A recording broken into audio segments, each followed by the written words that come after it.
Agora eu quero misturar tudo aqui no liquidificador por uns 2.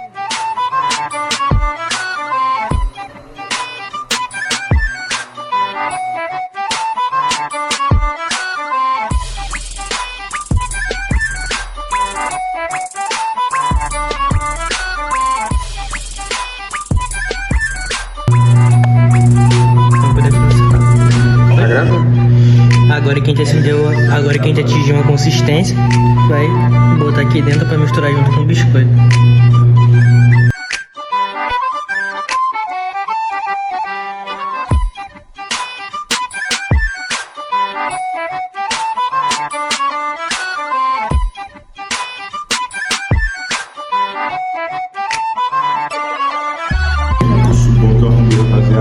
Agora a gente vai misturar o biscoito junto com o chocolate.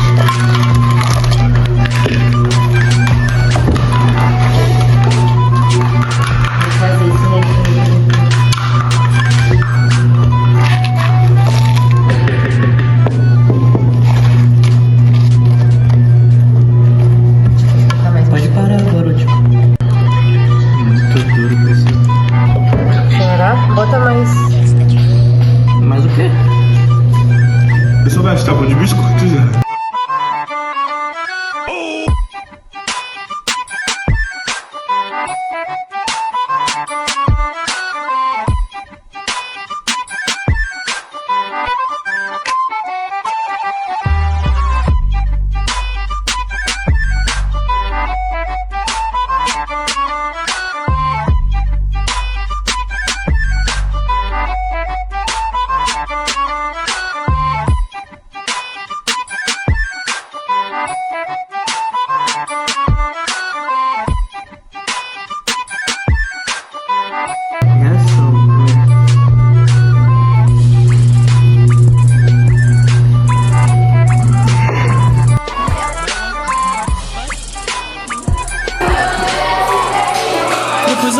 Depois alguém corta, vai, meu irmão. Tá falando? Qual?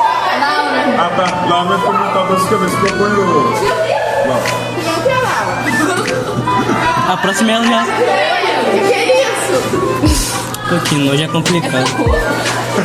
A explosividade da pra experimentar com o tamanho, cara. Sensibilidade. Muito bom? Eu que fiz. Também? Comprei com mão. Oh, não tô vendendo não, cara. Vai vender sim. Tem aqui.